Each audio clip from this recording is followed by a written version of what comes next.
नाजरीन, जब भी मकबूल तरीन अदाकारा सीमा बेगम का ख्याल आता है तो मेरे सोचने की कुव्वत खत्म हो जाती है, दिमाग शल हो जाता है और आंखें नम हो जाती हैं। कुछ लिखना चाहूँ तो हाथ कांपते हैं। उसके उरूज जवाल का सुनकर जिस्म लरस जाता है। एक ऐसी अदाकारा जो पाकिस्तान की सबसे बड़ी स्पोर्टिंग एक्ट्रेस थी। फिल्म मौला जट में सुल्तान राही की भाभी के किरदार में जिसकी आवाज का खड़ाक पूरे जहान ने सुना, जो 40 साल से ज्यादा अरसा तक पर्दा स्क्रीन पर रोशन सितारे की तरह चमकी, जिसके यहाँ फिल्म और अदाकारों, गुलकारों और हर शोबा जिंदगी के लोगों का तांता बंधा रहता था, जिसने नाम के साथ साथ दौलत भी इकट्ठी की, मगर अंजाम ऐसा दर्दनाक हुआ कि रोंगटे खड़े हो जाएं। बन के आया अंदर बह के दूध पीवे दुश्मन बन के खलोता होया मस्जिद जाके शुक्राने दे नफल पढ़वे।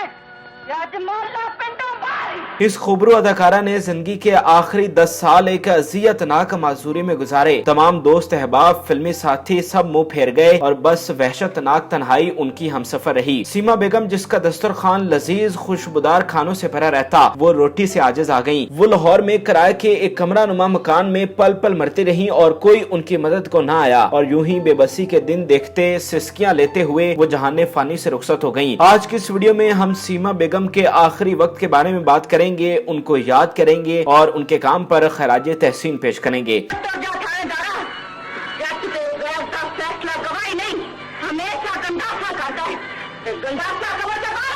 सीमा बेगम लाहौर में एक खुशगवार जिंदगी गुजार रही थी। उन्होंने एक लंबा अरसा काम किया था जिसकी कमाई से उनका घर का खर्च चल जाता था। अलबत्ता सीमा बेगम अपना ज़ाती घर नहीं बना सकी थी। उन्होंने शादी करके घर बसाना चाहा था, लेकिन वो भी कामयाब न हो सकी और बदकिस्मती से उनकी कोई औलाद भी नहीं थी। लेकिन वो अपनी जिंदगी में बहरहाल खुश थी, अपना कमाती थी और अपना खाती थी। लेकिन बदकिस्मती से इसी दौरान उनके साथ एक खौफनाक ट्रैफिक हादसा पेश आया जिसने उन्हें मासूर कर दिया और चलती फिरती सीमा बेगम घर की चार दीवारी में कैद होकर रह गईं। अब यके बाद दीगरे मुसीबतों ने उनके घर का रास्ता देख लिया। उन्हें कई मुश्किलात ने घेरा। औलाद और शोहर न होने की वजह से उनका कोई सहारा न था। वो खुद अपना कमा कर खाती थी, लेकिन जब मासूर हुई तो जरिया मुआश बंद हो गया। जिंदगी में जमा पूंजी थी नहीं, मकान किराए का था, लिहाजा खाने के भी लाले पड़ गए और मकान का किराया देना भी मुश्किल हो गया।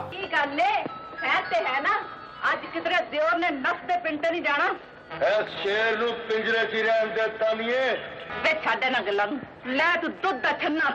माजूरी के बाद सीमा बेगम लाचारी और बेबसी की मुकम्मल तस्वीर बन गयी। उन्हें चारों तरफ से तन्हाई घेरे हुए थी जिसमें उनके जिंदगी के बकिया दिन गुजर रहे थे। फिल्मों में गर्जदार आवाज से सुनने वालों को हिला कर रख देने वाली सीमा बेगम की हालत जार का ये आलम था कि उनसे सही तरह से बोला भी न जाता था। तबीयत में नहीफो नजार का उनसर इस कदर बढ़ गया था कि उनकी आवाज लड़खड़ाने लग गई। इसके साथ साथ उन्हें दीगर तिबी मसाइल ने भी आ घेरा, जिसकी वजह से उनकी हालत बिगड़ती चली गई। इस हवाले से कई टीवी चैनल्स पर उनके इंटरव्यूज भी ऑन एयर हुए, जिसमें सीमा बेगम ने अपनी खराब मुआशी और जिस्मानी हालत का तस्करा करते हुए हुकूमत से मदद की अपील भी की, मगर कोई सुनवाई न हो सकी। सरकारी टीवी चैनल ने उनकी मखदूश हालत पर पूरा पैकेज चलाया, मगर वो भी सीमा बेगम की किसी तौर मदद न कर सका। सितम ज़रीफी ये भी है कि सारे मुश्किल वक्त में वो अकेली एक कमरा नुमा मकान में अपनी जिंदगी गुजार रही थी। उनका कोई रिश्तेदार, कोई खैरखा न था। वो लाहौर में अकेली थी। उनके वालिदैन पहले ही वफात पा चुके थे। इतनी सारी बीमारियों और माजूरी के बावजूद वो खाना खुद पकाती, कपड़े खुद धोती। आप सोचे कि जिस खातून ने जिंदगी में रानाइयां देखी हो, वाह वाह की आवाजें सुनी हो, उस पर ऐसा वक्त आ जाए तो क्या बीती होगी।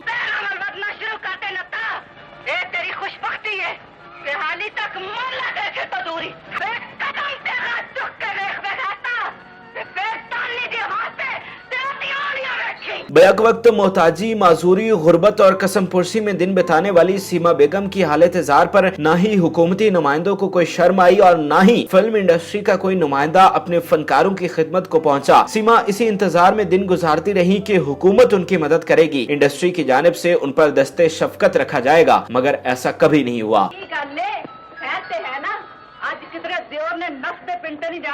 ਇਸ ਸ਼ੇਰ ਨੂੰ ਪਿੰਜਰੇ 'ਚ ਹੀ ਰਹਿਣ ਦਿੱਤਾ ਨਹੀਂ ਏ वे छाड़े ना गल्लां नूं ले तू दुध दा छन्ना पी सीमा बेगम अपने घर में क्या कैद हुई, इंडस्ट्री ने उनसे आंखें फेर ली और मुड़कर हाल पूछना भी गवारा नहीं किया। वसी और रीस करियर की हामिल सीमा बेगम को ग्रां कदर खदमात के बावजूद यकसर भुला दिया गया और उन्हें अपने घर में मरने के लिए छोड़ दिया गया। हालांकि वो अंदर से कब की खत्म हो चुकी थी, बस एक सिलसिला था सांसों का जो रवां दवा था, और वो सिलसिला भी कुछ अरसा बाद मुनक़ता हो गया। एक अरसा तकलीफ और कसम पुरसी में बिताने के बाद सीमा बेगम खामोशी से जहान फानी से रुखसत हो गयी। उनके इंतकाल पर मीडिया की कोई खबर भी सामने न आ सकी। इस तरह सीमा बेगम खामोश जिंदगी गुजारने के बाद खामोशी से मनोमट्टी तले जा सोई। और सितम ज़रीफ़ी ये भी है कि उनके जनाजे में भी फिल्म इंडस्ट्री के लोगों को शिरकत करने की तौफीक न हुई और वो बेबसी और बेहिसी की इंतहा को पहुंचे। सीमा बेगम को ऐसे फरामोश किया गया जैसे वो कभी थी ही नहीं।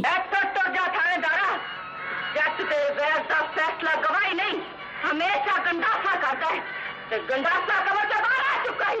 सीमा बेगम की चूंकि कोई औलाद नहीं थी, इसलिए दुनिया में उनकी कोई निशानी बाकी नहीं रही और वो सब यादों के साथ मिट्टी का ढेर बन गई। फिल्मों में गुंडों के आगे सीसा पिलाई दीवार बनकर खड़ी हो जाने वाली सीमा बेगम हकीकी जिंदगी में पेश आने वाली परेशानियों से तन तनहा लड़ती दिखाई दी। सीमा बेगम ने फिल्म इंडस्ट्री की जिस तौर खिदमत की वो नाकाबिले फरामोश है। उन्होंने जिस तरह से फिल्मों में एक मजबूत औरत के किरदार को आम आवाम तक पहुँचाया और ये तासुर दिया कि सिर्फ मर्द ही नहीं, औरत भी फिल्मों में मजबूत और यादगार किरदार अदा कर सकती हैं। सीमा बेगम के अदा किए जाने वाले किरदारों ने अनमिट निशान छोड़े। फिल्मों में उनकी गूंजने वाली आवाज दीगर मर्दाना आवाजों की निस्बत हमेशा ऊंची और भारी रही और उनके मुकाबले की आवाज किसी और अदाकारा से सुनने को ना मिल सकी और ना कोई और अदाकारा उनकी तरह का किरदार निभा सकी। पाकिस्तान की शोबिज इंडस्ट्री की तारीख जब भी लिखी और पढ़ी जाएगी, सीमा बेगम का नाम हमेशा सरे फहरिस्त होगा। हमारी दुआ है कि अल्लाह ताला उन्हें जन्नतुल फिरदौस में आला मुकाम अता करें। नाज़रीन, उम्मीद करते हैं कि आपको हमारी मालूमाती वीडियो पसंद आई होगी। मजीद अच्छी वीडियोस के लिए हमारे चैनल को जरूर सब्सक्राइब कीजिएगा और बेल आइकन को जरूर प्रेस कीजिएगा ताकि हर नई आने वाली वीडियो आप आसानी देख सकें। और इस वीडियो से मुतालिक भी कमेंट में अपनी राय से जरूर आगाह कीजिएगा। पिंड दा कुड़म बन के आया ते आ अंदर बैठ के दूध पीवे ते जे दुश्मन बन के खलोता होया ते जा मस्जिद जाके शुक्राने दा नफल पढ़वे। आज मोहल्ला पिंडों बाहर